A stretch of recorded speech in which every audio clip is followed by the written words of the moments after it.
This is Robert Clotworthy, the narrator of The Curse of Oak Island, and I have a question for you.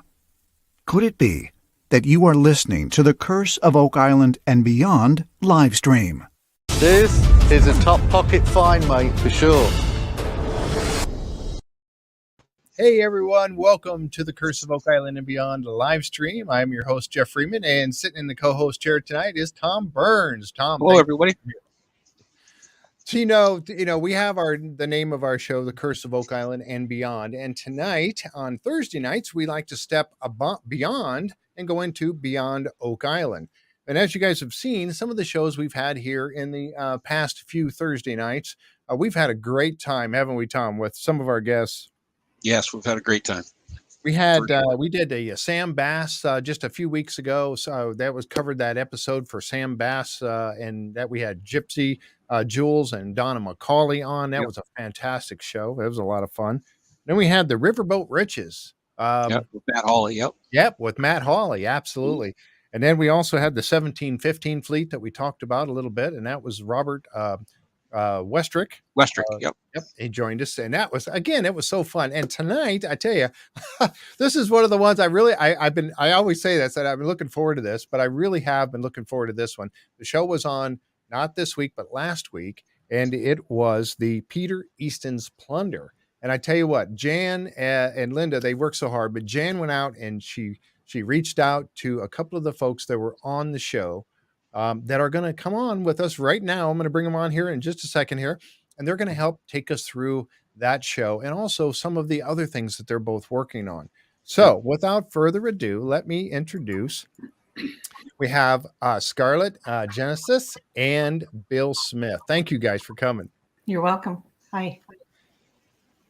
So on the show, you guys were both on with Maddie Blake, and you had I think it was Rick Lagina was out there, and you got to meet both of them. We've been fortunate enough to have Maddie Blake on the show with us here. Maddie's a great guy. We like him a lot. He's a good friend of the show. But we haven't met Rick yet, so you got a leg up on us on that. You got to meet Rick, so that was really neat.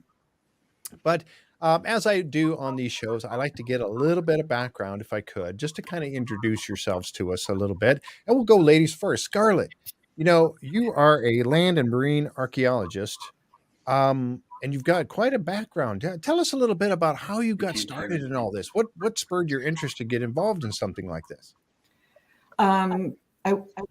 I've always wanted to do archaeology. That's something that's been a passion of mine since time immemorial.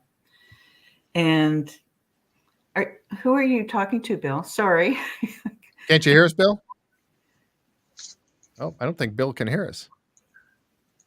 Let's see. Everything's on. Can you guys, can you folks hear us all right out there?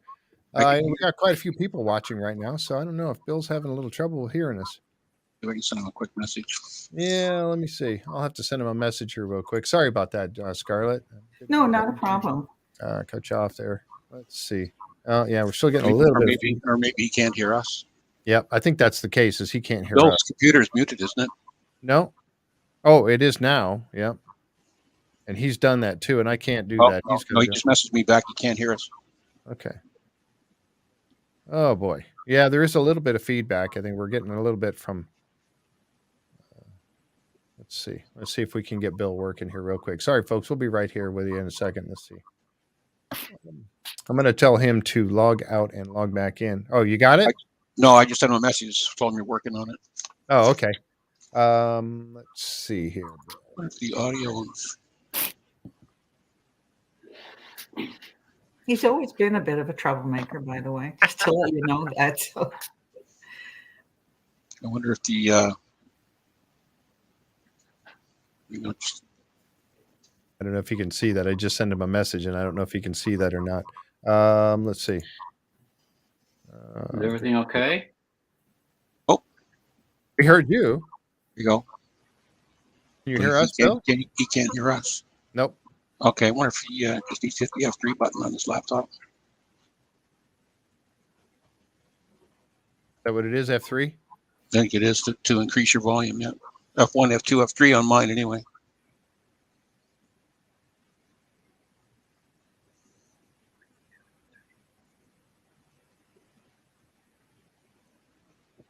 All right. We'll see if we can get that going. There, where I just told him to pop out and pop back in, see if he can go. And I'm sorry, Scarlett, please continue. Yep, go ahead. Sure, yeah. Archaeology has always been a passion of mine, of course, but it's not that easy for women to get into it. At least it wasn't when I first started. And the other thing I always had a passion for was water. My father was a dredging engineer, so I got introduced to being on the water, near the water, when I was quite young, and tried to couple that. So when I did my master's degree, I was being steered into doing just lithics, which are stone materials. And I didn't want to do just that. So I found an underwater resource, and that kind of got me into the whole thing. And from there, I joined a group called the Ontario Marine Heritage Committee, and there were some real good people there who took me under their wing and taught me some things. And then I formed my own consulting company. Wow. And I was the first person doing marine archaeology as a consulting business in Ontario.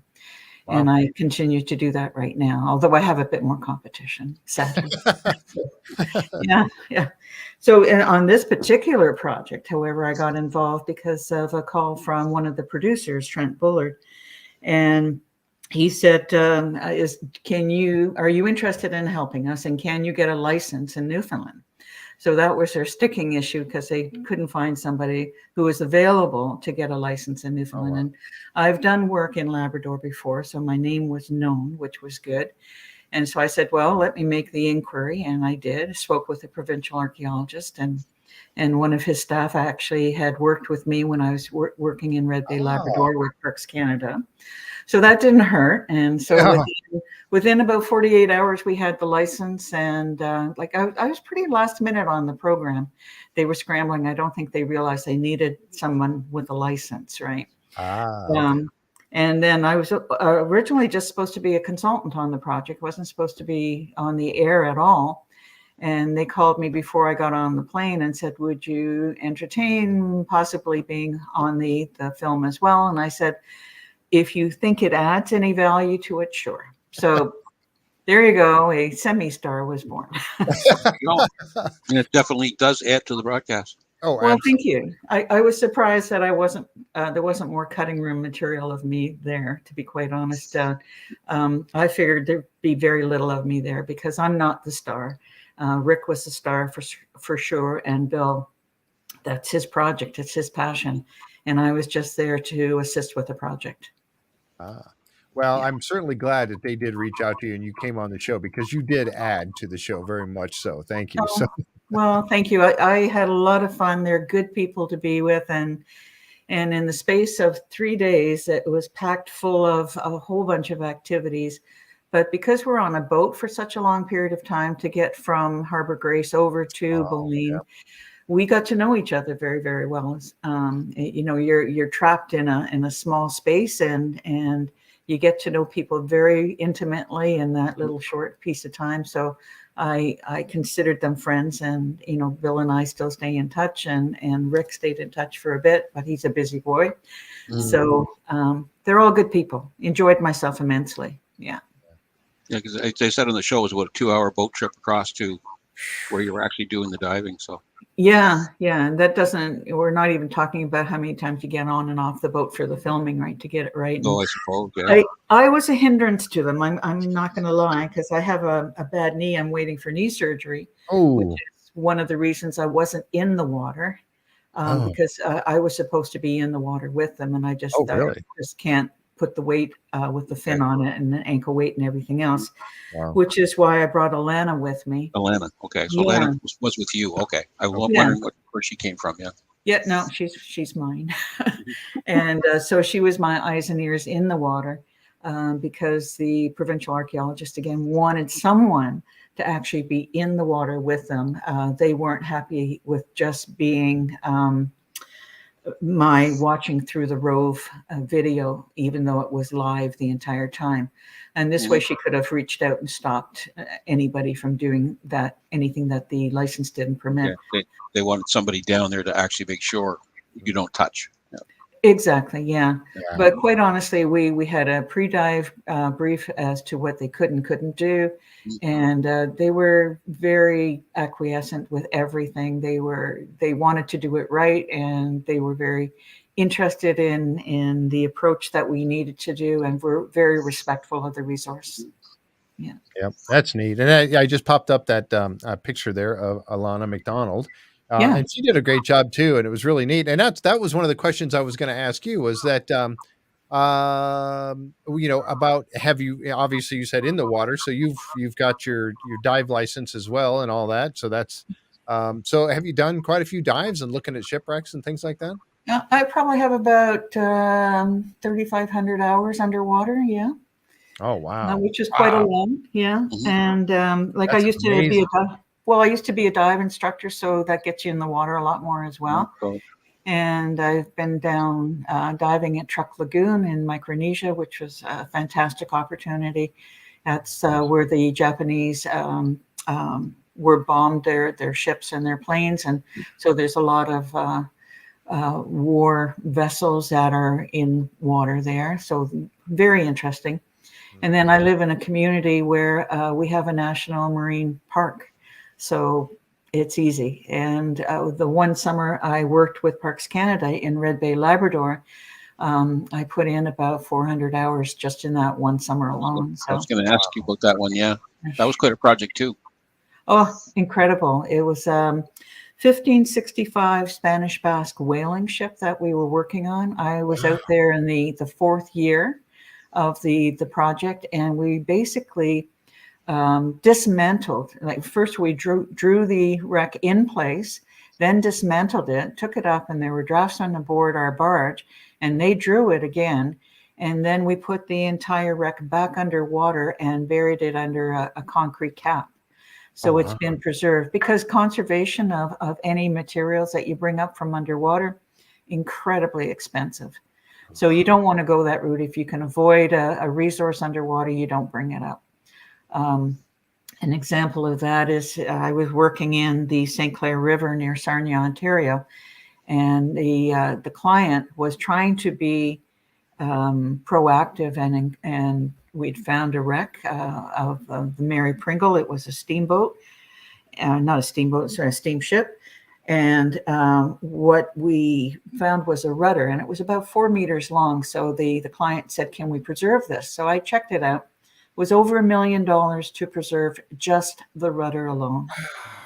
So you just don't go that way, right? So when people say bring the ship up, well, there's a lot more to it than bring the ship up. Goodness. So what is it when it hits the fresh air? The fresh air starts the Yeah, anything with wood, if it starts to dry out, like it's made up of cellulose, so those small cells start to shrink, which means that the wood then starts to crack and warp, and basically it will fall to dust eventually. It's going to crumble, disintegrate. Yeah, so you want to impregnate it with something called PEG, polyethylene glycol, and it's a very long-term management solution to preserving something, but again, very expensive. The ship, the Vasa, the warship Vasa in Sweden, it's preserved that way, but I've been told it's got the consistency of Swiss cheese right now, because they've been spraying it over and over and over again. So yeah, you don't want to go that route. It's only a question.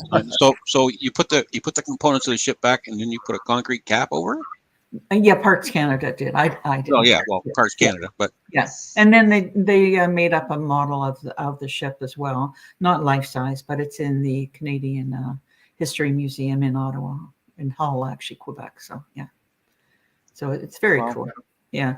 So these cannon, for example, that we were looking at in Boline, again, to bring them up, it's a conservation problem.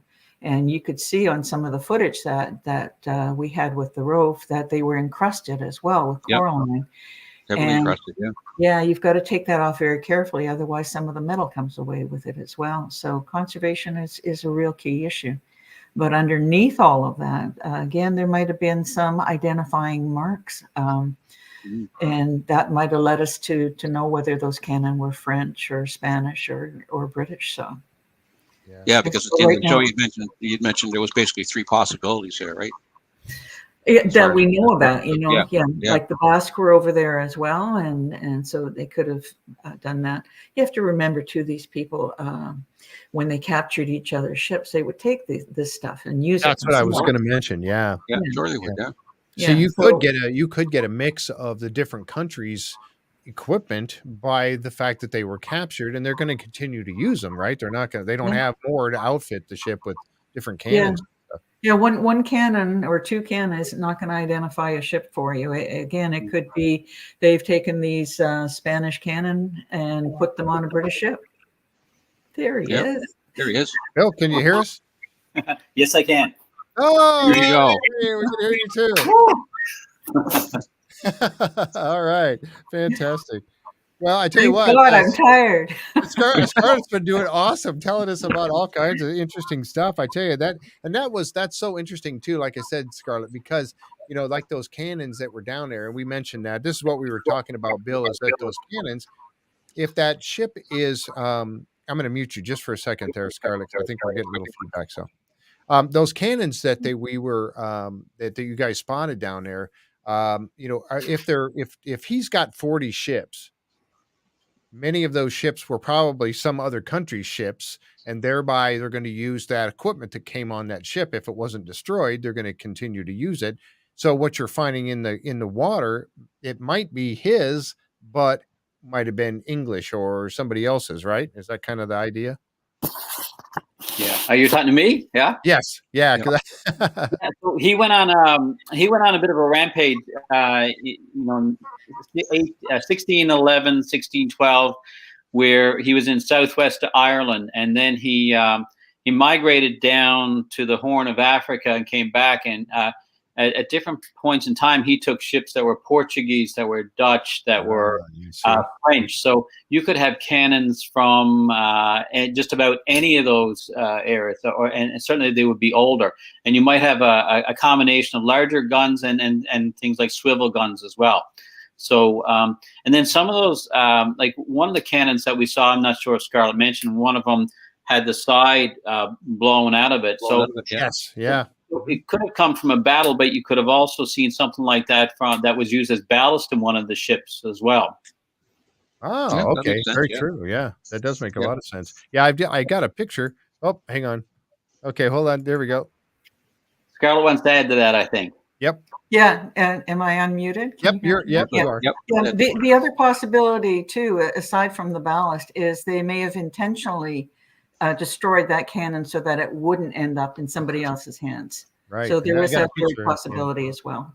Yep. Yeah, I just brought up a picture of that one that was on the show, and you can see the large split in the side of it right there. Yeah. We were pretty excited to see that, but both of those cannons. And this one did not have the what do you call the trundles on the side? Trunnions. Yes, on the side. They look like they had been maybe, I don't know, blown off or just missing for whatever reason. You can see where it probably used to be right there. Yeah, she might have been packed a little too tight, maybe. Someone used. Wow. Yep. So, and that was something that I know that you mentioned, Scarlett, when it started. You were talking about that why you were there and to make sure that everything was handled properly. One of the things with that was the fact that you mentioned right off the bat, we're not allowed to touch anything. So that's got to be, as a diver going down, that's got to be kind of frustrating, isn't it? A little bit. Yes, you want to see this, but man, you want to uncover it and really get a good look at it, and you just can't. The problem with, I won't say the problem with divers. Divers are enthusiastic. That's why they're in there. They're looking for things to do, and you get shipwreck divers, and they want to go down and touching. I think that's a human reaction to be able to want to touch. It is. and for me as well, don't get me wrong. There are times I'm very tempted, and luckily I'm allowed to touch. So, yes. But the thing about touching and moving things around is you lose association with whatever else might be there. So let's say you go down and you pick up a glass artifact, like a bottle or something, and move it 10 feet over or 5 feet over. And then I come down and I'm trying to do an analysis of the entire wreck site. And now that could have told me a story in association with another artifact that was there, for example, a dinner plate. Now I know it would have been part of a dinner service, whereas 10 feet over, I don't know what it's doing there. So the association is gone. So that's what we're afraid of as archaeologists. We don't begrudge people wanting to be excited about seeing things. And I understand that feeling, as I said, about wanting to touch things. But if we lose the association, we lose the story. And that's the kind of stuff that would add to Bill's story with Peter Easton. And that, thank you for that segue, because I do want to jump into that a little bit, Bill, if you would. And just raise your hand when you want to say it, because unfortunately, we are getting that feedback, so I am going to mute you again. But yeah, just like you did, just raise your hand if you want. I hate to make you do that, but if you don't mind, yeah. So, and Bill, if you would, you've done a lot of research on Peter Easton. I remembered, I had to laugh. I think everybody did at the beginning of the show when you guys were in the war room and you were talking with Maddie and Rick and Marty, and you mentioned, and he said, well. Rick said to Marty that he's a Peter Easton, or Peter Easton's his guy. And you went, no, Peter Easton's my guy. That was hilarious. I'm telling you.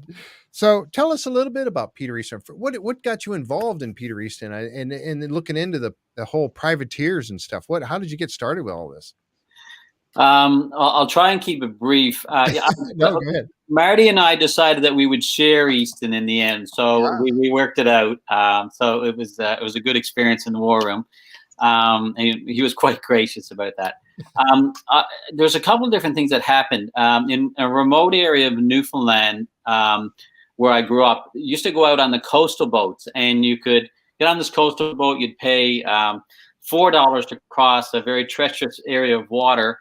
And it's about 20, 30 miles across. And we'd stay in some of the coastal communities. This was when I was in university. And I remember being up on this bluff of land, and there's an old church steeple behind me. And it had been there for centuries and largely uninhabited now. But the people go back there to fish during the summers. And I was sitting on this bluff of land, and I didn't really know where I was at the time, but I was actually looking straight at one of Peter Easton's hideaway. So about 6 years later, I'm in Ontario going to school, and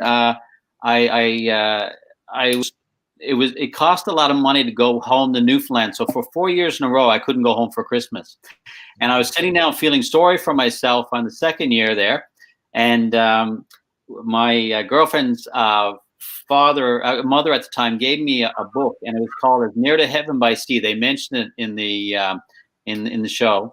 And in chapter 4, chapter 5, there's a picture of mermaids, a drawing that was done by Sir Richard Whitburn, who was the former governor of the colony, the Cupid's colony in Newfoundland. Mm-hmm. And he was convinced that there were mermaids in St. John's Harbour, which is the old capital of North America, if you will.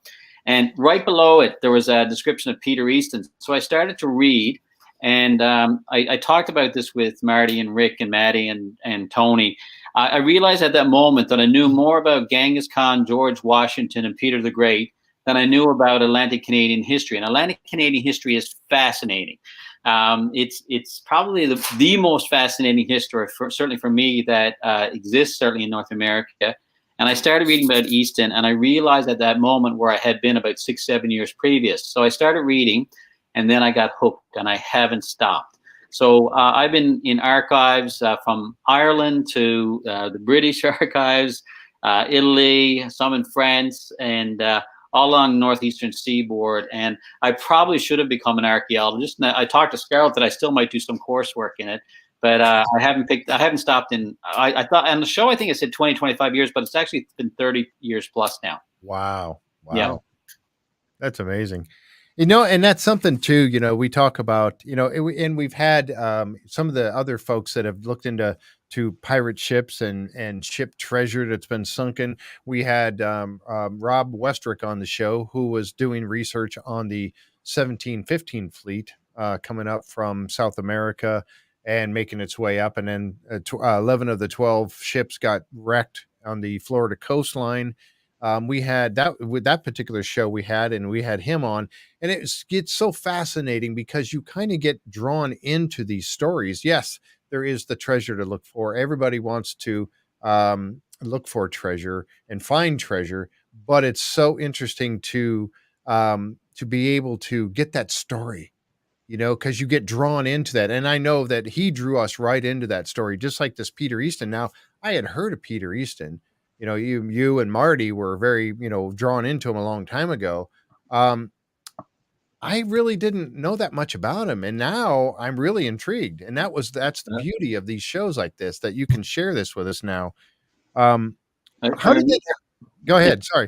But I remember when John Levy and I were talking, and he asked me, well, he said something about Blackbeard and Easton. How come we know so much about Blackbeard? And I said, when the real story comes out about Easton, it'll make Blackbeard look like he was playing in a sandbox, right?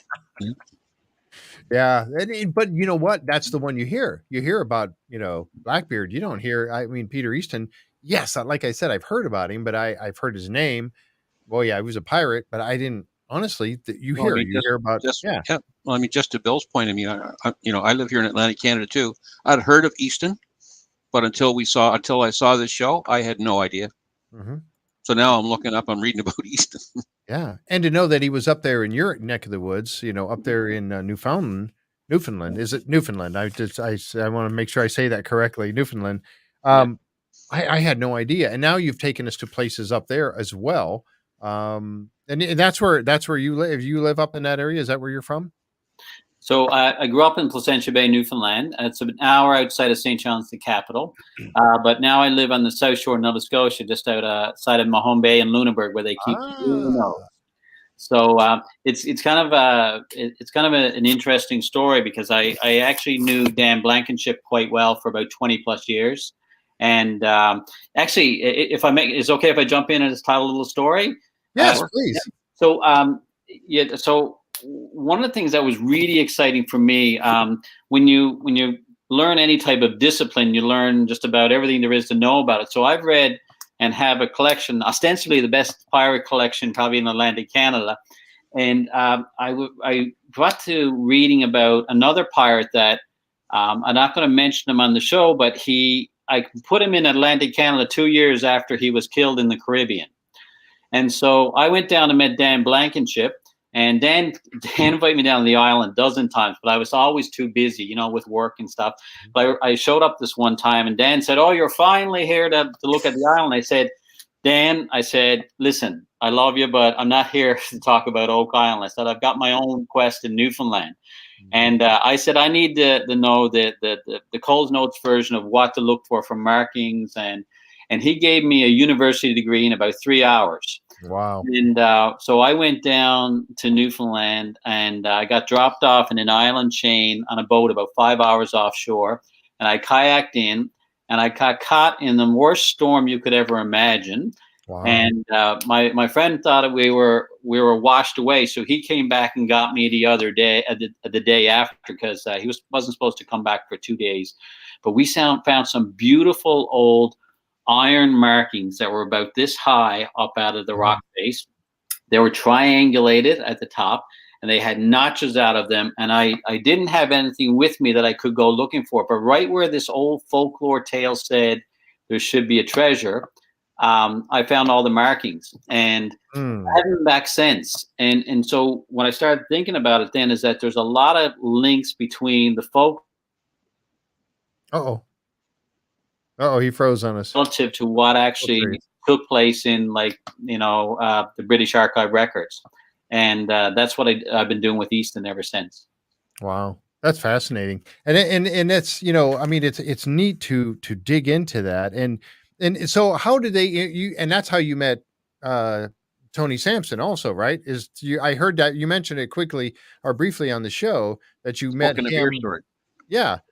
What's that? That's only another 2-minute story. So I with COVID and everything going on, I shut down my business for about 3 months, and I think the whole world was feeling a little bit of bad luck. So I had this book that Dan Blankenship gave me. It was a 15th century Spanish mining book, and I said, I had this, it wasn't a dream and it wasn't anything really weird, but I felt like I needed to get rid of this book after Dan died, and David, his son, needed to have it. And I never met David Blankenship, but I drove down to Oak Island, and I was just going to hand the book over. Had I just handed the book over, this would never have happened. I never would have met Scarlett or you guys, but there was no one there. So I phoned the 1-800 number for the tours. And about an hour later, this fellow phones back and says, "Hey, mate, what are you doing with a 16th century Spanish mining book?" So I said, "I need to give it to you because I think Dan Blankenship is haunting me." So I met him down behind Oak Island, and I went to pass it to him, and I said, "This has to go to David." And I said, "If you want this book, I will buy it for you, but this one has to go to David." And he said, "Well, there's a curse. Will it sink my boat?" It said it might on one of your tours. So then he says, what are you doing with it?" And I said, "Well, I'm into Peter Easton." And he said, "Well, I talk about Peter Easton on my tours all the time." And we were having a bit of fun by then. I said, "Well, Tony, probably most of what you're telling people is lies, right? And the other half is not the truth at all, right?" So he laughed. And I said, "I've got to go." He said, let's go out for a beer." So 6 months later, he phones me. I never thought I'd hear from him again. I thought he thought I might be a wingnut. And I show up at Tony's house, and we're having a beer. And Tony has a beautiful display of some of the magnificent work that he's done. And I have so much respect for Tony Sampson. Like, he's just a brilliant fellow and a good-hearted person. Yep. But we sat down, and after we drank about a quarter of a beer, he says to me, "What do you know about Easton?" I said, "Why don't you tell me first?" So he started speaking, and I got to tell you, Jeff, it was the most painful 5 minutes of my life. I finally looked at him, and I said, "Tony, are you done?" Because he knows a lot about pirates. But so anyway, he said, "Okay, you go ahead." And I wasn't being angry. We were just having fun. And I think it went on for about 40 minutes, and I didn't take a breath. And he said, "They're going to want you on the show." And so he said, "Are you afraid to be on camera?" I said, "Tony, you tell him I'll toast the show for him, right?" And anyway, 3 days later, I get a call from John and one of the other producers in Hollywood, and we just started the conversation, and it's been a great relationship ever since. That's awesome. Yeah. See, we love to get those stories like that. That's really fun. And you got Tony to a T. You know, Tony's been on the show with us, and he's a friend of the channel. He shows up. He might actually be out there watching right now. Yep. But you know, that's awesome that you would share that, and you nailed him too. You know, about the whole, you know, the mate and all that. That's awesome. Yep.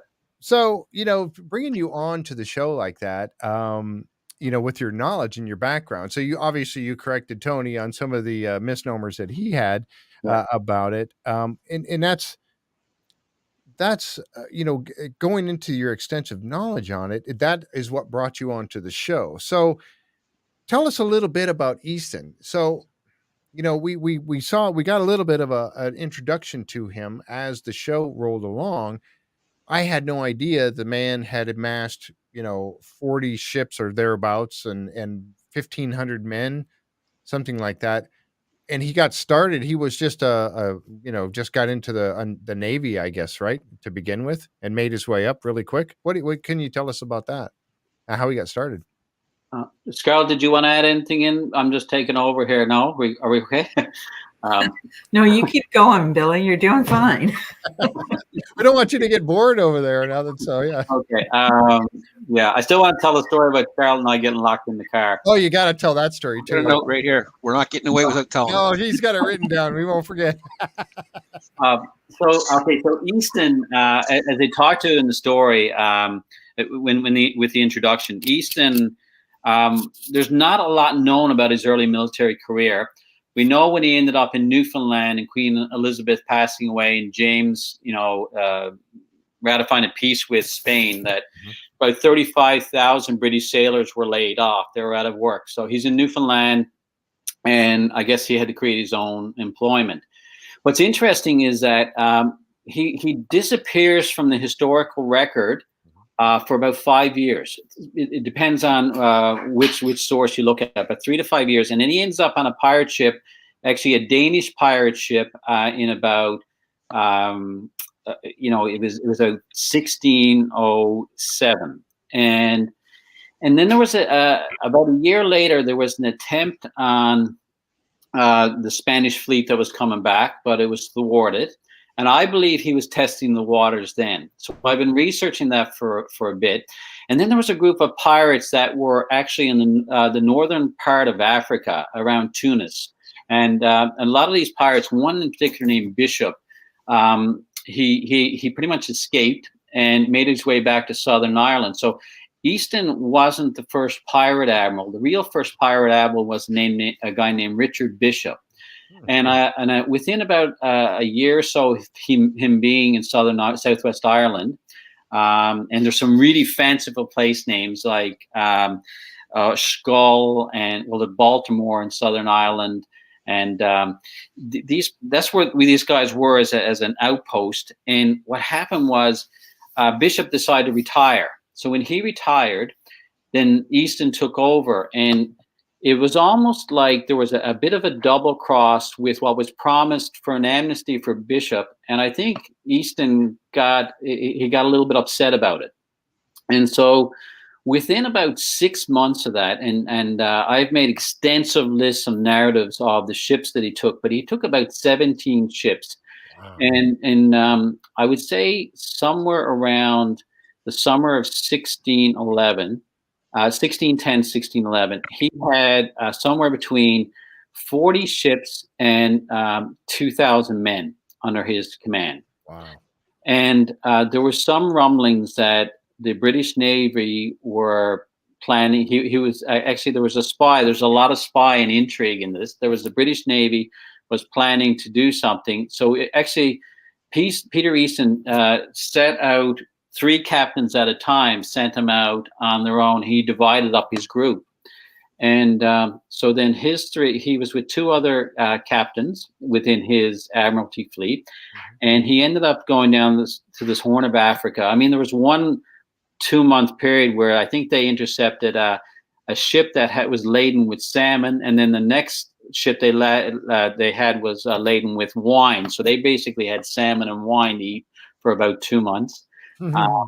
And then they made their way back up, and they did something that was really interesting. I still haven't figured out why they did it, but in the February of 1612, they ended up in the Isle of May. And then they crossed the North Atlantic into Harbour Grace 2 months later. So there's been a lot of reports to say that they actually came up from the Caribbean and they were tattered, but I believe they actually came across the North Atlantic in the winter of 1612. So there must have been something really, really that they were afraid of, to go back into southern waters again, and that's why they ended up in Harbour Grace.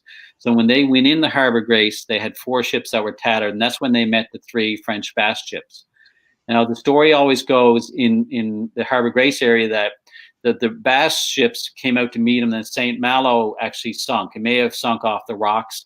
It may have been injured and then drifted across the bay. We don't really know because it's all folklore. But the governor of Newfoundland in Cupid's, about 2 months later, wrote a letter back to the British Parliament saying that he had 6 ships in Harbour Grace. And so the historical account in that case was accurate with what the folklore account said as well. You want me to go on? Yeah, because it's very interesting. So go ahead. So they had 6 ships, and they say that he took 3.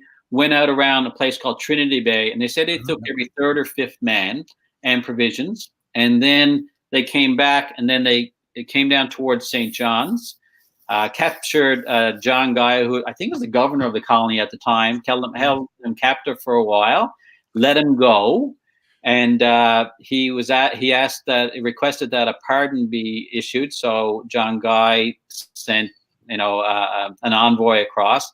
And there was also a second, a pirate that went across to Sealy's pardon as well. And he ended up in Ferryland. And Ferryland is on the south east coast of Newfoundland. And he left there with, I believe, 9 ships, intercepted the Spanish Plate Fleet. And within several months of that, he was in Savoy region and pretty much retired. Wow. And that's amazing too, because most of the pirate stories you hear, Blackbeard included, they didn't live very long. Their reign of being a pirate was short-lived. Yep. And then so when I heard that on the show that he retired back in he went back across and retired over in the UK somewhere, right? That was, I thought, I was very surprised to hear that because they don't usually retire. They usually, you know, die out there, get beheaded or whatever for what they've done. So okay, I'm sorry. Go I was ahead. going to say there were also a couple of women pirates, Ooh. and they were meant to be executed, and the only reason they were not executed was because they were pregnant. And so they had the stay of execution. Yeah. Wow. Now, who were they? Do you know? No, if you Marry somebody and I know. Okay, so Mary Reed was in a Dominican prison, I believe, and I'm a real pirate nerd. Mary Reed actually, I believe, died in the prison. Oh, really? I believe they were both pregnant, and they were on the same boat when they it was Jack Rackham's boat, and so they got caught. And I believe Anne Bonny was the other one. She said, if you had fought instead of run like a dog, she said, we wouldn't have got caught. So he was hung. Mary Reed died of some, like I think it was malaria or dysentery. And Anne Bonny, they say, came from a wealthy family in the we'll say the New England area, and she disappeared to history. So there's even some reports that she may have even made it back safely. Wow. Yeah, that's amazing. I want to go back to Easton for a second, because I believe there was a significant amount of collusion within the British Parliament and in that area because there was another captain, Admiral Mainwaring, and Mainwaring was sent out to hunt for Easton, and within 2 years of him being sent out, he was actually in Savoy region having tea with Easton. And and they say he was in Newfoundland waters, and he was in Newfoundland waters, I believe, in the same area that Easton was, and is very little known. And he wrote a book because he actually became a British member of Parliament after he was a pirate. And his book is really interesting because it talks about the wherewithal and the hiding routines in Western Ireland. Yeah, very interesting. And I see that, Robert Westrick is with us. He brought up that point. He was talking about Mary Reed and Anne Bonny. He's the one that was his comment here. So yeah, I mean, he's popped right up with because he's kind of looks into all of this stuff as well. So very interesting. That's really cool. That that there were women pirates as well. Now, did they have like a fleet of ships, or were they just one? Or I mean, how did that? I mean, did they have their? What kind of background do you have on Mary and Anne? I mean, besides what you've already told us. Mary Reed was interesting. She was born in England, and as far as I can remember now, I'm an Easton and I'm in Ned Loback. But she was put you on the spot. Sorry about that. Her father was gone to sea, I believe, and when he came back, the mother dressed Mary Reed as a boy. His mother, because he wanted a son, that was the only child they had. So Mary Reed grew up being dressed as a boy, and she actually continued to dress as a boy. Ended up being a mercenary, I believe, in the Netherlands, and just served in fighting different wars and just wherever she was needed. And then she ended up in the British Navy, and subsequently made her way to the northeastern United States. And somewhere along that way, she ran into Anne Bonny, and they ended up on Captain Jack Rackham's boat. I don't know as much about the history of Anne Bonny, but what I'm really interested in is the Grace O'Malley, because Grace O'Malley is the same genre as Easton, and I actually believe they may have even met at one point in time. I was over in Southwest Ireland last year, Mayo County. If you ever go anywhere in Ireland, go to Mayo, because it's beautiful there. And I was on a place called Clare Island, and she has one of her 3 castles in Clare Island. And normally you'd be laying on the beach or touring. I was actually climbing under the cliff bluffs about 30 feet in with mud all over. And I came back out, and I was, again, with my girlfriend. She was all decked out in her bikini on the beach, and I'm head to toe in mud. So I knew it wasn't going to last much beyond that, but I had a great day myself looking at Grace O'Malley. Yeah, I'd be doing what you were doing instead of the beach. Yeah, but she had a fleet and controlled most of the western half of Ireland, and she was so audacious that she went up the Thames and met Queen Elizabeth. And when she stood in front of Queen Elizabeth, she wouldn't bow. Now, for that, you could have almost a death sentence, isn't it? Yep. But Queen Elizabeth and her got along, and she didn't let her keep her lands in Western Ireland, but I believe she gave her son his freedom, and she didn't murder her. So it's it was pretty interesting. I do have a story. This was, let's see, from Terry, and it says, "Hi, Bill. Have you ever heard the stories of Easton's treasure being buried under the big hollow rock, hollow in parentheses, rock at the old Grace Harbour Airport. Yeah, Grace Harbour Airport. It was a Harbor folk Grace, tale, I guess. a folk tale. Yeah, we grew up. It's a folk tale that they heard when they were growing up in Harbor Grace. So, what do you know anything about that, or either one of you? Not me. No, there is some. There's these people in Harbor Grace are going to shoot me for this, but I think it's Lady Lake or something like that. There's a lake just outside of Harbor Grace, and they actually say there's some. A friend of mine once told me that there's stone steps that went down in the lake, and that there's treasure. There's actually treasures are there. But what's interesting about Easton, he had such a legacy that I know of at least 8 different sites in Newfoundland where they say there's Easton treasure buried. And that's the first time I've actually heard of Harbor Grace Airport. There were some stories, and it'd be nice if someone from Harbor Grace were listening, they could pipe in, but they said there was actually old stone caves at the entrance of the harbor that were blown up 100 years ago, so that people wouldn't go into them. So, who knows? There could be anything in that area. Wow.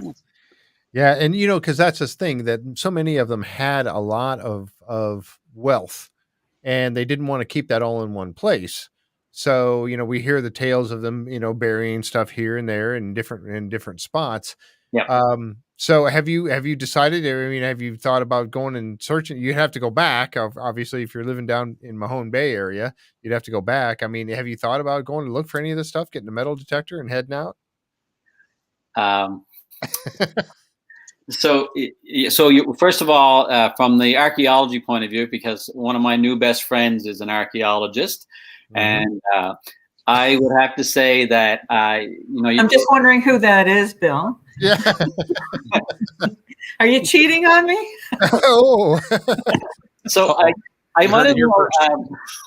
So listen, before I say anything, I got to go and tell the story about her and I being locked in the car. Oh, okay? Yeah, please do. Yes.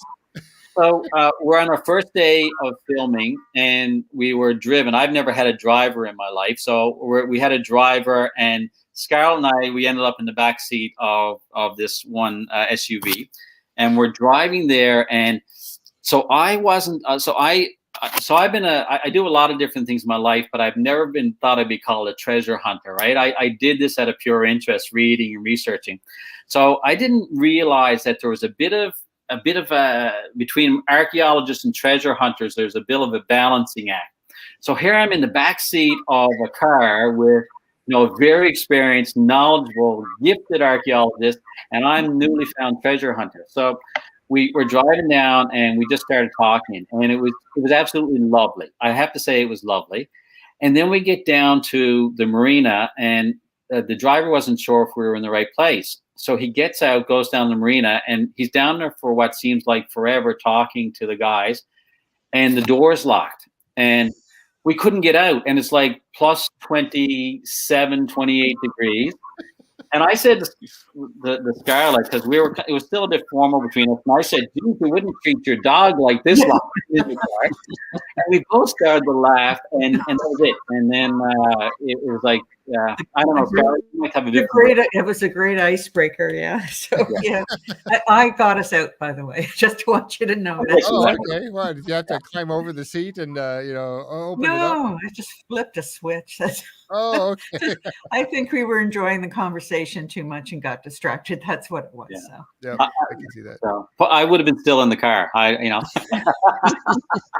Until somebody came back to rescue you. Oh, yeah. Sorry about that. Yeah, there you are, all hot. You're needing water. Yeah. It's not hard to talk to Bill, though, and he just starts on Peter Easton, and he's so knowledgeable, as you can hear. and you get drawn in. I mean, you can't help but share the excitement. So thank you, Bill. Yeah, for sure. So, yeah, I see that Terry has popped back in with, let's see, the airport is close by to Lady Lake. Lady Day. They say that there is places in the lake that are bottomless. Mhm. Yeah, let's see, community west end of the town. So, yeah, I've heard from Harbor Gray Bears and Cove Caves. So that's interesting, man. And the treasure hunting thing kind of, you hear Rick and Marty, when the intro to Beyond Oak Island, it talks about how they loved treasure as a kid, they were digging for treasure in their backyard and all this kind of stuff. And now they're on Oak Island and they're doing their thing there. And I think many of us, girls included, women included, had that passion or that desire to find treasure, to dig up something fascinating. And many of us, I never got into that. I do have a metal detector, and I love going metal detecting and finding certain things. And I found some interesting things. No great precious things like Gary Drayton has found, but I have found some interesting things. But again, that takes you into that whole story. When I find something, I want to know its background. I really want to dig in and know, why was this there and whose was it? And that's part of that. That's part of that. Yes, the treasure is great, but it's also part of that history that really intrigues us. And that's what, now you have the whole background on Peter Easton and some of the other pirates that were around. Now it's time to go find some treasure, right? Well, yeah, so what it is, it's weeding through. So I spent about 2 years looking at on the online sources, plus some of the there's a lot of written in Newfoundland in the early mid 1900s, and it was a lot of a guesswork. So that's where a lot of the confusion comes in. But after weeding through this and looking in the different archives and looking at the timelines, I actually believe there might actually be one or two legitimate treasures in Atlantic Canada, and one of them definitely related to Easton. Wow. Yeah, and so there's still a little bit of guesswork in there. Not guesswork, but there's a little bit of finite work you're going to have to do with maybe magnetometers, side scan sonars, maybe even a bit of LiDAR drone work on land to see if the archetype points on land match up with those in the sea state. But there's reports that cross over with some of the Oak Island stories, and I can't tell you too much. I'm going to tell you, if these guys pursue it, there's going to be a lot of fun to be had, and there's going to be stuff that's going to come out that I don't know. I can't go on. I just get too excited. I don't think that's understandable, because I mean, at the end of the show, they were quite enthusiastic about what they had seen so far. So, Yep. If there is a future episode, I'm sure it's in the works. Yep. Absolutely. And so that's really interesting because again, you want to tie things together, and I think that if there is something that ties with Oak Island, I think they're going to be in touch with you about that. I believe. Looking into that, one of the things that I was really amazed about is the new technology that's come about. And I know that when you guys were out there and you were doing the sonar, you were looking with the sonar for the actual cannons or whatever that might be down there. And that's so hard to read that stuff. I mean, have either, I know, being a marine land and marine archaeologist, Scarlett, are you familiar with using this kind of equipment? Is that something that you do on a regular basis? Yeah. And I would say that we weren't using a really good sonar. It was more like an echo sounder that you would find on just about every boat. But because it was a limited area that we were in, we could use that. And we had an idea of where the site was already. Right. So those were all things that were great. But for example, I'm the archaeologist for the Avro Arrow Model Search and Recovery Project in Lake Ontario. And for 4 years, we've been using a very high resolution side scan sonar, and some of it's autonomous. One unit that we were using was through Kraken, and it's a $1 million unit that they put in the water. And then basically it rides about 5 meters off of the bottom, so you get a really good idea. Oh yeah. But the trick, however, is if you've got a ship, you've got to be able, you're not going to run into it with your cable and stuff like that. Right. So there are tricks to it. You can also do multi-beam sonar. You can do magnetometer. Magnetometer is great for metal things, but again, you're only doing one line, whereas with sonar, it's like a cone-shaped area that you're covering off. And then there's another device called sub-bottom profiler, and you can actually read right into any of the sediments, depending on what. That's the key. Yeah, that one's the key, I think, too. Yeah. So if you've got a mud bottom or something, perfect. Yeah. Yep. So let me ask you this: when you're doing the sonar, and you came across one object, and when Tony looked at it, he goes, "Oh, that's nothing. That's a lobster trap."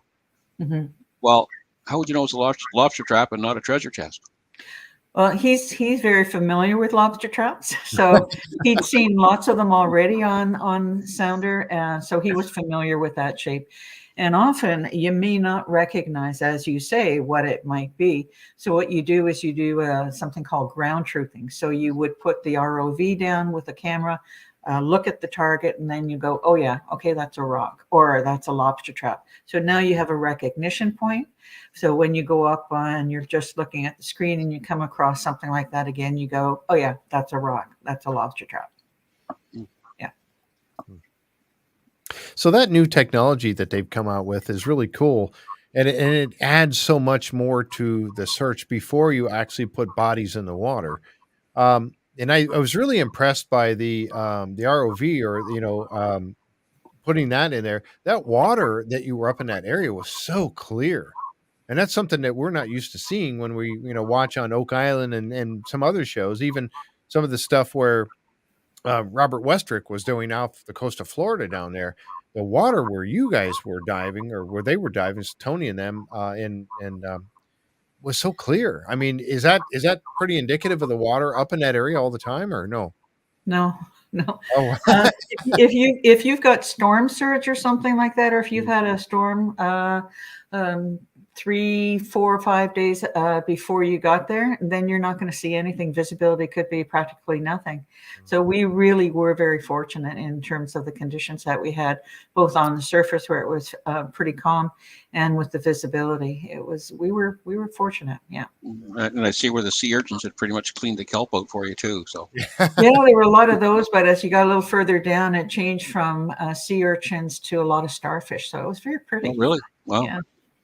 What was really interesting is that area of the world about a month or two earlier from when we were filming is an area where it's there's tons of icebergs that flow through that area. But not only was the water clear, but it was warm. And I remember telling everybody in Newfoundland growing up, we'd always say, bring 2 or 3 layers with you.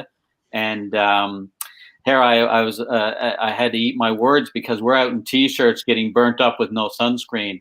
In fact, when I did the filming on one of the days, I remember Mena, one of the producers, she had to come over and powder my nose about a dozen times, because my nose was so burnt it didn't go this way like Pinocchio, went this way.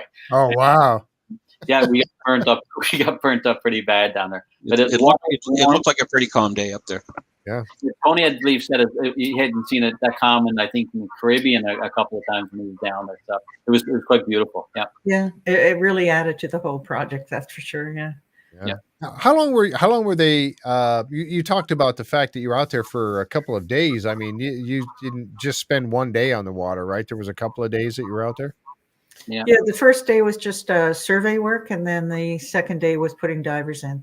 Oh, okay. All right. And how long were they actually diving? I mean, obviously during the show, we saw them down for, what, it looked like 15 minutes or whatever. Obviously, we know it was longer than that. But, I mean, were they in the water quite a while? Or There were 2 separate dives. So the first dive was when they were just trying to locate the cannon. And again, we had a fairly good idea of where they were from the work of the previous day.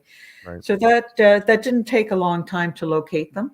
And then they did do some measurements. And then the second dive was Tony with the metal detector. Oh, okay. Yeah. Yeah. And Tony he didn't come up with go anything, ahead. at least that they showed on the television show. He didn't come up with anything. No, nor was he allowed to come up with anything. So I Or, just no, couldn't- I just mean Well, finding. yeah, I mean, find getting it. hit. yeah, no, he didn't. He didn't find anything at all. There were no hard hits at all. Yeah. Wow, that's amazing. Because you would think if there's cannons down there that there would be something else. Well, this is a mount, right? So think of an inverted, like a hill, a small hill, and those two cannons that you saw were pretty much lodged in some crevasses as well. So anything bigger than that might have just slid right down that seamount. I don't know how deep that goes. And one of the things I did say is if there was a return, what we should be doing is going a little further afield with a better side scan sonar, doing some good tracks to see if there's anything down there.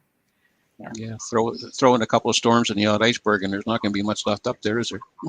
Not really, no. An iceberg will take it out. Pack ice will take it out, and again, any kind of good strong waves will do the same thing. Should also be looking on the shore. You don't know what's been washed up there. Yep, that's Gary Drayton's forte right there, is working along the shoreline, and it's amazing that things would wash up like that. I mean, like that gold emerald ring that he found. I mean, how in the world? But it's storm surge and storms blowing things like that. I mean, you would think, how in the heck could something that's made out of gold was out in the water and now it's on the beach? I mean, how is that possible? But it is. I mean, it happens. Oh yeah, things tumble around quite a bit, right? So what's interesting is that since I've been back, I've been getting emails and photographs of finds that they're finding in Harbor Grace and along the shoreline, like beautiful Masonic brooches, coins. So now they know that I've been there with the crew. I'm getting emails and pictures every day, but I can't even. Yeah, I would love to be able to take the pictures and show you, but there's some beautiful, beautiful pieces that you would never ever imagine would be in that remote area of the world. Wow. Yep, that's amazing. I would want to, and now I've got a new love for Newfoundland, and I'd love to get up there and have a look myself. But man, that's now what's the rules on that? If it's now like down in Florida, and Robert Westrick explained this to us as well. But if you find something in the water, it has to be documented, and the government of the area gets a certain percentage of it, and you get to keep a certain percentage. Based up, there is a definition as to if it's a relic or something in there as well. And he may correct me on some of that. But if you find it on the beach, it's yours. Is that kind of work the same way up there, or no? Yeah, saying. Everything, both on land and underwater, is subject to an archaeological license, and you can't and should not be picking things up. Again, it's that whole association thing that I spoke about before. You start to remove things. Now that evidence is gone and that part of the story is gone. It might lead an archaeologist to finding the rest of the site or the major components of a site. Very true. So if you find something, you get hold of somebody right away and say, hey, look, I found this. And and you should actually make a note of where it's located, and I wouldn't remove it. I mean, speak to the provincial archaeologist. I'm more familiar with Ontario rules than Newfoundland rules, but the provincial archaeologist, I'm sure, wouldn't have any issue with talking to people about it. Right. Wow. Fascinating stuff. Bill, I don't know how much time you guys had. We're about an hour and 5 in. If you don't mind, we'll continue, or if you need to go, I didn't want to hold you up too long. I know you've got families and all of that, but it's up to you if you wanted to keep going a little bit. I'm good for a little bit longer. Okay. All right. I'll stick around a bit longer too, sure. Yeah. All right. Taking a look at, I guess it was the more of the stuff with those cannons. I'm fascinated by that, because is that the only wreck of his stuff that is known? What's the history of other ships of Peter Easton's that may be somewhere in that area? What do you have any knowledge on that? I'd just back up a bit and say we don't know for sure that those cannons are associated with Peter Easton at all. Right. So I don't want to. Great. Thank you for correcting me on that. Right. Yeah. But Bill, you can answer the rest of the question. So what we know of Peter Easton shipwrecks, we know, for example, in the Isle of May in the winter of 1612, there's probably 2 ships in the Isle of May. Now, where is the Isle of May, by the way? You mentioned that earlier. In Scotland. Okay, thank you. But in Newfoundland, I'm not sure that there is any documented evidence of shipwrecks. There's a place down near Ferryland where they say that there was a shipwreck there, and then there's reported cases around the province, but I don't think that anyone's ever documented one yet. Yeah, because that's one of the things that I thought about, is that if he had that many ships and that many men or people, working for him on those different ships, and they were getting into battles, are there any known battle areas that they took place that he may have lost ships during a battle that are around anywhere in that area? Have there known battles that he got into with anyone? No, not a part of the historical records. Some folklore indications that maybe there was one in southwest Newfoundland and maybe one on the west coast, but nothing documented. And the thing you have to remember, when he left Ferryland in 1612, he ended up in southern France. He actually sailed into southern France with 9 ships. And so he brought most of his ships with him. The ships that he had in Southern Ireland a year earlier, he divided those up, and the other captains took those and went to different locations. Some retired, some got caught. None were near as successful as he was. So what would his life look like post-retirement? He's gone to Savoy, southern France. Mm-hmm. He's got 9, 10, 12 ships full of whatever. Yeah. Do they just kind of buy their way into the country, or? He married his way into a wealthy family. He became he worked a deal out with the Duke of Savoy region. So Savoy at that point in time was half France, half Italy, or it's half France, half Italy now. And what he did when he landed on the shore in 1513 in February, it took him a full month to go inland. And in March 20th, 1513. He was actually sitting with the Duke of Savoy, and there was a big kerfuffle because the Duke of Savoy was now courting a pirate, a very well-known pirate. And so he made concessions with the Duke of Savoy. And it's really fascinating because he was courted by 3 or 4 different dukes along the Italian peninsula there. And he ended up in Savoy, and he gave up most of his riches. And for that, they say he received somewhere in the neighborhood, we can't tell if it's 4,000 British pounds or 4,000, I think it's called livres. We're actually looking at translations of it now, and I have a pile of historical documents that are being translated. Oh. So he had his own gold mine. He gave up most of his wealth, but he still retained a palace and some warehouses to store some of his stuff, and he married into one of the wealthier families there.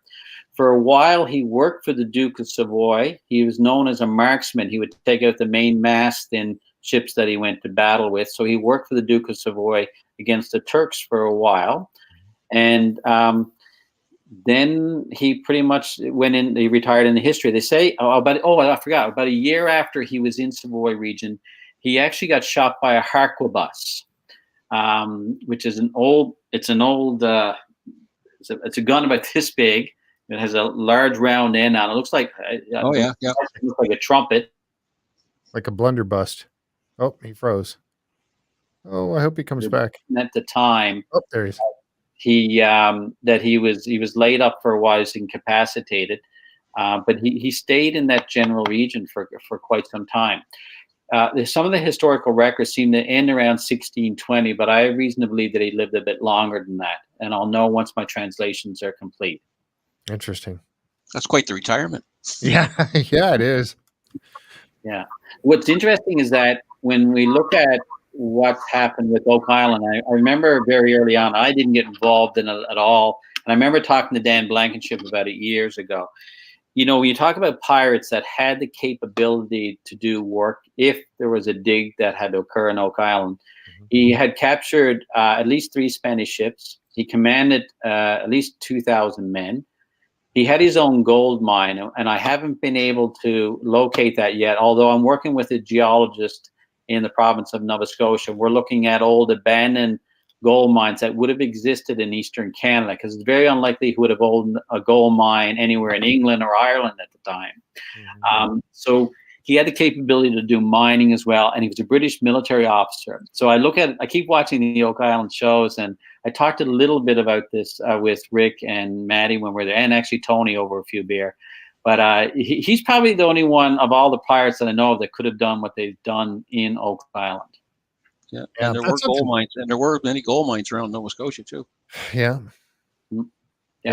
And some have speculated that, that what they were doing on Oak Island, that they were actually mining for gold there because of Gold River dumping into Mahone Bay right there. I don't want to believe that. I don't think that was the case. And something that, like we've talked about on the show with Oak Island many times, is that who would have been capable, not only in the manpower, but in the knowledge and the tools to be able to do what was supposedly done on Oak Island, to dig those tunnels that deep underground. Who had the capability of doing such a thing and the engineering to do such a thing? So now you added Peter Easton into this picture, that he had not only the manpower, but maybe the knowledge to be able to do this as well. And he was a British naval officer, which meant he probably had access to Cornish miners as well. Yep. Wow. Very interesting. Uh-oh. Now you're a new theorist. Going down a whole new rabbit hole. I've always said I'm not going to get on and be one of these stairs. I remember I watched the show many, many times before I got involved with this group, and I've listened to Marty say many times about Easton. I said, I keep saying at home, Marty, if you only knew half of what he was capable of doing, and I've only touched on. I'm giving you snippets of what actually is known about him. Yeah. So it's a lot of fun, actually. If one thing I would say is that these guys are very popular men. They're icons in this field, if you will, and they treated me with a tremendous amount of respect. And these guys that you see on TV, Rick and Marty, Maddie, and Tony, are the real deal. Solid people. They're gracious, kind, and very respectful. I can't say enough good about them. If I never ever was involved with them again, I would have nothing but good to say about these guys. Is that kind of how you feel too, Scarlett? Oh, yeah. Bill summed that up really, really well. I was actually a little concerned being involved at first, because it had such a notoriety attached to it, the show. Mm-hmm. And I thought, well, I've done documentaries, and there's a lot that goes on behind the scenes that isn't translated onto the film, and vice versa. And I was thinking the same thing was going to happen here. And instead, what I found was I met Rick only, not Marty. Right. And Maddie, of course, I met as well. And they are both very sincere, very real people, and a genuine warmth and interest in everything that you say and do. Yeah. It was a great pleasure doing the project with them. Yeah, and they seem to take being screeched in really well. Yes, that was my next thing. I had to talk about being screeched in. I was looking over here at my pictures that I had for the show, and everybody who watches me on a regular basis, they know I have a ton of pictures, which, when we do these Beyonds, I don't need to use them quite so much because we have guests that were there, and you provide your own mental picture for us. Well, you did miss out a lot, actually. I didn't get screeched in because I've been screeched in a couple times already. Oh, so okay. I've done my fish thing. I don't need to do that anymore. However, you let Bill loose with a couple of beer in him, and he was screeching in the rest of the cast and crew after the fact. And he had the entire restaurant joining in. And I tell you, he should have been a stand-up comic. He had everybody in stitches. It was amazing. And so Alana was there, and then John, our producer, as well. And the producer couldn't quite get his tongue around the correct answer. So he would just yell out, I do all the time. And Bill kept saying, I'm not asking if you want to get married. So it was really good fun. Yeah. So Bill, you've been through this before, I guess, right? So you knew what to expect? Yeah, I've done a few. When I went to school in Toronto, I've conducted a few screech-ins, and John Levy asked me if I'd screech him in, and I don't think he'd ask me to do it again. It was, but I tell you, it was a ton of fun, and there's a few more. There was a group of Newfoundlanders, about 20 or 30. They're all probably between 55 and 70, and they were all watching as the cast and crew. We went upstairs afterwards, and John was so bad at it that I actually had to defer to the table of Newfoundlanders to see if they would actually allow him in as an honorary Newfoundlander. So they were unanimous. They let him in, so all was good. Please let him in. Yeah. Oh my goodness. Yeah. So watching, I mean, Maddie, watching that happening, that was really a lot of fun, I think, for everybody to see that taking place.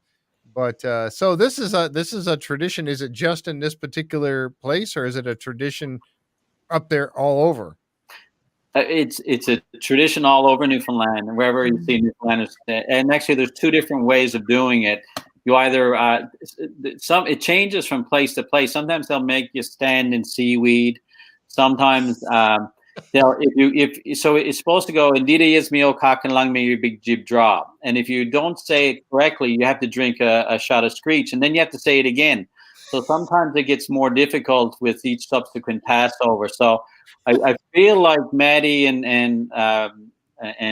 Rick may have had a bit of coaching.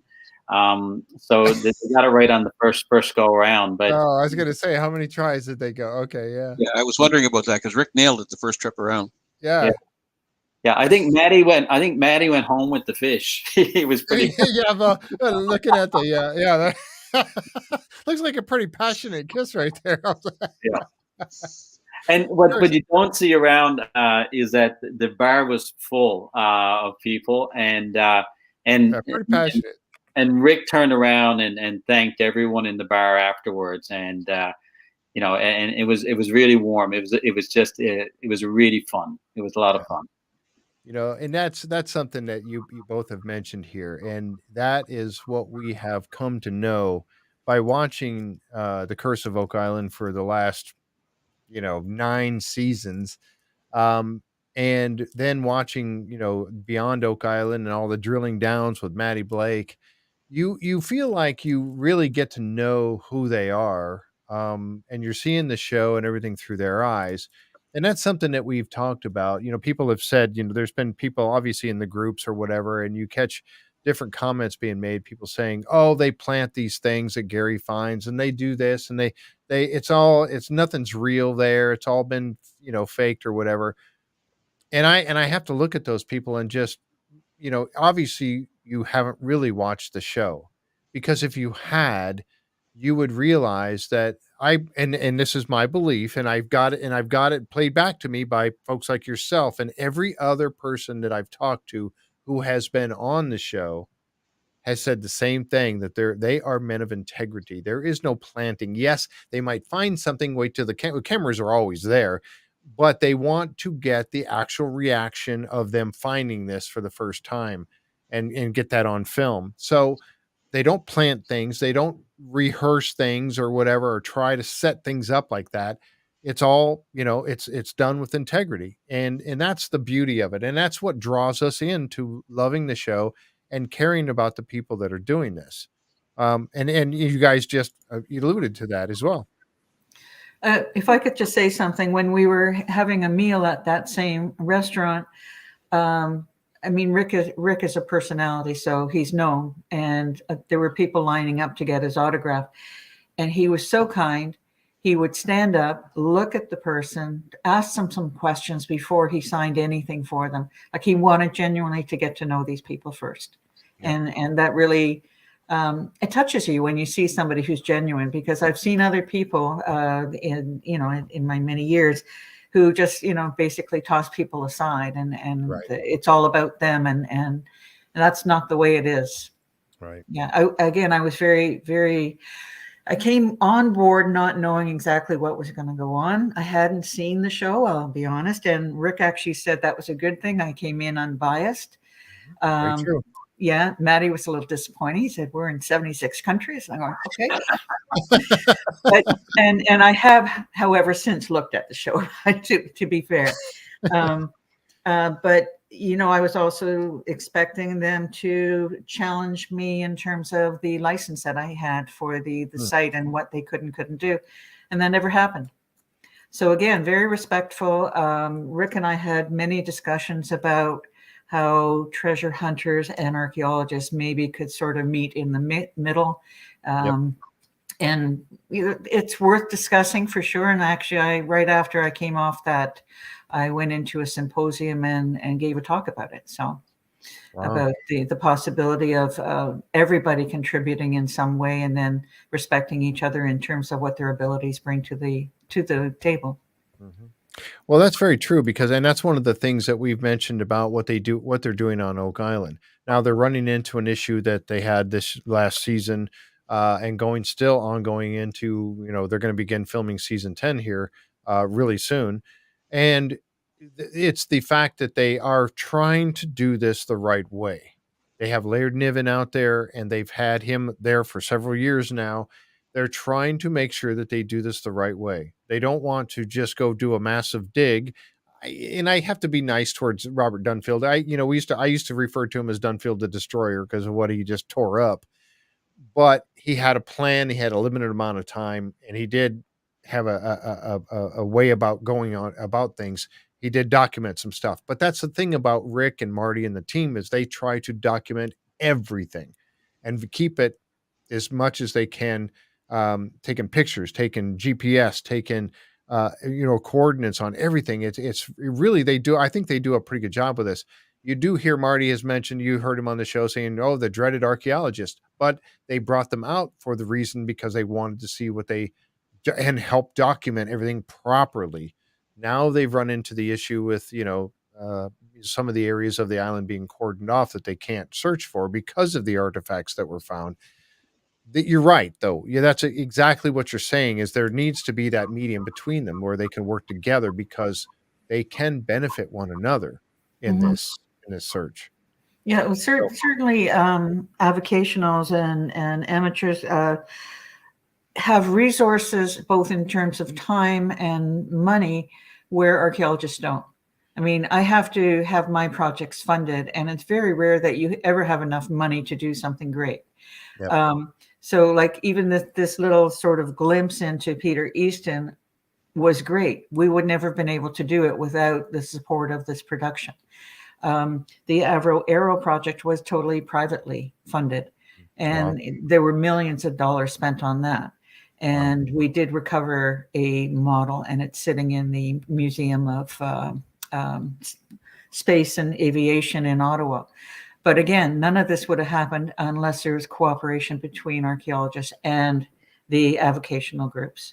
Do it under license, and let's talk about what you bring to the table, what you can bring to the table, and then see what can be done in a respectful way and one that's going to garner the most information at the end of the day, because that's what you both want.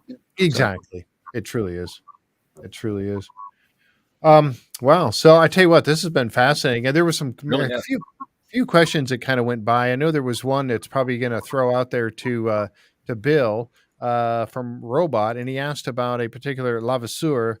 Do you know much about this particular pirate? Any connection? He says with Levasseur and the 1700 pirates known as the Busse, the Buzzard, captured largest bounty known. So no, I don't. But what's really interesting is the area of Newfoundland that I came from. It's a place called Placentia or Plaisance, and Plaisance is the old French capital of Newfoundland, ostensibly the old French capital of North America. And there's a lot of French place names in that area that there's a peculiarity about why they're named, and there's a lot of folklore accounts about what may or may not be out in that area. But with specifically about the Buzzard, no, I don't know. I don't know much about him. Okay. Well, there's another one for you. And we had, I've had him on the show twice. A young man who was on the very first Beyond Oak Island, Christian Roper. And he was looking into Lafitte and how he was down in the Gulf of Mexico and ended up into Texas. And that storyline is pretty interesting. And, but one of the interesting things in about the pirates is the whole how they had a mark given by a government, a king or a queen or something, to be able to go and be a privateer and basically steal from another country's ships and all of that. And then there was a point in this particular show where they said that there was I think it was this. I'm going to show this picture here real quick, and then we're going to start to wrap things up here. But this proclamation by the king, um, basically getting rid of the pirates and the privateers. Yep. Was it Mark of Writ? What was that? How was that done or pronounced? Is that what it was called? The Mark of Writ, where they were allowed to letter go of mark, I think, wasn't it? Letter of mark. Letter of marquee. Yeah. Yeah. So they That basically allowed them. Go ahead. That basically gave him permission to board the Spanish ships, take the treasure from the Spanish, and then of course when they came to a treaty with the Spanish, the privateers were outlawed at that point, and then they just became pirates. Those who wanted to keep on doing that kind of thing. Well, you know what? Actually, there's a nice twist to that as well, because there was when James the First outlawed privateering with the treaty with Spain. A lot of English privateers ended up on Dutch ships, and there was a couple of reported instances where the only person who was Dutch on the ship was the cook and the carpenter, and everybody else was English on the Dutch ship. And they went around the south coast of Ireland and England acting as privateers against Spanish ships. That happened for a couple hundred years until James even outlawed that. Wow. Yep. I tell you, this is really fascinating, and you have given us a great look into these things. I hope that we see you both again on other episodes of Beyond Oak Island. I know that your expertise, Bill, you and your knowledge of Peter Easton, I think, and other stuff you've talked about here tonight about other possible treasure areas and things like that. We're probably going to hear from you again. Scarlett, your background, though, I mean, this is you are the type of person they need. Really to help them. I mean, I hope that they bring you around again. I mean, obviously you did a fantastic job on the show, and you really brought a lot to it, I think. And I hope they use you again. Have you had other contact with them at all? About stuff. If I may ask, I know you probably can't say too much about stuff like that, but no, they reached out to me for another show called The Unexplained, but oh yeah. Yep. No, but I don't know anything about what they wanted me to talk about, so it didn't make any sense. There were experts in that area, and I just thought it would be better that they talk to them. I'm happy to participate in more of these, and if it means working with Bill and being locked in a car again for a little while, so be it. I have to say, you guys made a great team out there. That's you for sure. did. I thought you make a great team because you got the treasure hunt. Yeah. Yeah. I think all of us got along really, really well together, and the personalities just meshed. It really was a good melding of the minds and objectives as well. Yep. Yeah, I think so. And I think I you know what? I think you two, stay in touch. You mentioned already that you stay in touch with each other, because I think you make a good team. You really do. I think this is could go places. Yeah. Okay. So I'm going to ask one last question before we wrap this up. Any funny stories? You've already shared about the screeching. You got shared about locked in the car. Any other little funny story or something that we did not see on the show that you could share with us? Something Maddie Blake falling in the lake. Say, if you got any dirt on Maddie Blake, would love to hear it. Dirt on Maddie Blake that we can, taunting with later. No dirt. He really was anxious to get in the water, and he's a fairly new diver still, so he hadn't come prepared on this one, unfortunately. Otherwise, he would have been in there pretty quick as well. Bill, anything you want to share with us? It might sound a little bit silly, but and it's not directly related to the show. But so I'm a single dad. I have two boys that are 10 and 11, Riley and Liam, and so we flew down together, and they stayed with my sister. But I'll tell you how much thought went into what they did. We flew down ahead of the crew about 2 or 3 days ahead of time. And my little boys are always yammer. They're always talking, right? And kind of like their dad. So anyway, we're walking out of the airport, and we're just walking down. You see all these orange cabs, and I'm walking. I'm lugging all the luggage, and now I'm not hearing the yammering. So I turn around, and there's this sign. There's this guy holding a sign that says Bill Smith, and so I walk back. My boys are like looking at him, Dad, that's you. So I go back, and the guy looks at me, and it was it was a private limousine service. Wow. And I went, and it was like it was an SUV limo, right? It was pretty nice. And I went back, and the guy said, "Are you Bill Smith?" And the boys say, "You're Bill Smith." And I said, "Yeah." And so, "What do you do for a living?" I said, "Well, I'm a chiropractor." He goes, "No, you're the wrong Bill Smith."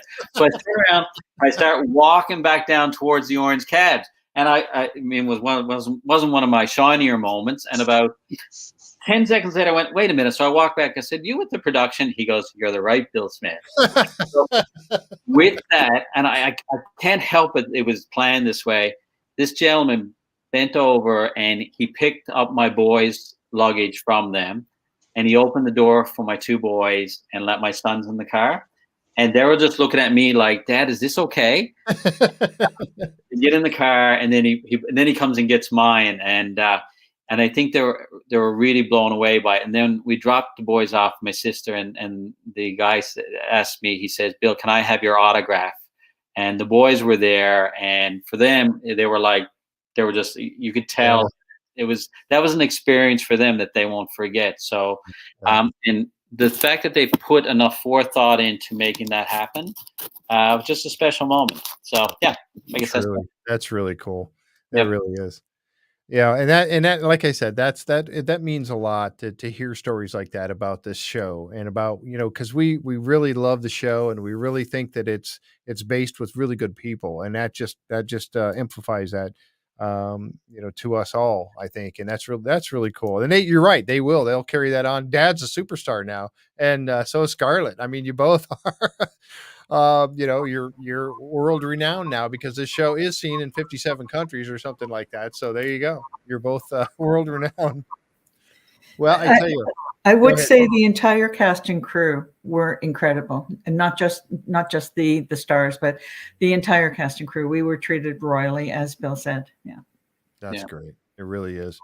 Okay, well, we're going to wrap things up now, and I tell you what, and that's been the beauty, and again, this is something that folks that watch the show on a regular basis have heard me say many times, is that the beauty of this show and the blessing for me in this is that I've been able to meet such wonderful people. And thank you to Jan again for bringing you and asking you both to join us here tonight, Tom and I.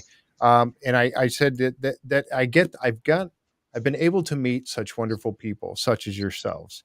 And it's been a wonderful, wonderful experience for me. And I know probably Tom would agree with that. Exactly. Yes, for sure. That we get to hear stories from you guys, and now we can call you acquaintances, maybe even get to friends at some point. But let's stay in touch, because if you have other interest in things that I love to talk about, treasure hunting, I love to talk about archaeology. So if you have other stories that you would like to share down the road, something interesting has come up, or some new thing that you're not under NDA to not talk about, I would love to hear from you and have you come back on the show and share those with us. That would be fantastic. And again, I thank you so very, very much for being on with us tonight. Thank you for inviting us. All right, folks, we're going to wrap it up. That's about it for us on this episode of Beyond Oak Island. And the Curse of Oak Island and Beyond. And so I really appreciate you all being here. We don't have coming up this Saturday, but we will be back next Wednesday night for the Curse of Oak Island episode number 20, which was the Hidden Truth, talking about the hidden shaft. So it was called the Hidden Truth. So we'll be we're looking forward to that one. And we'll see you here on Wednesday night. So everybody have a great weekend, and we will see you next time right here on the Curse of Oak Island and Beyond. Bye-bye. Good night, everybody. Wow.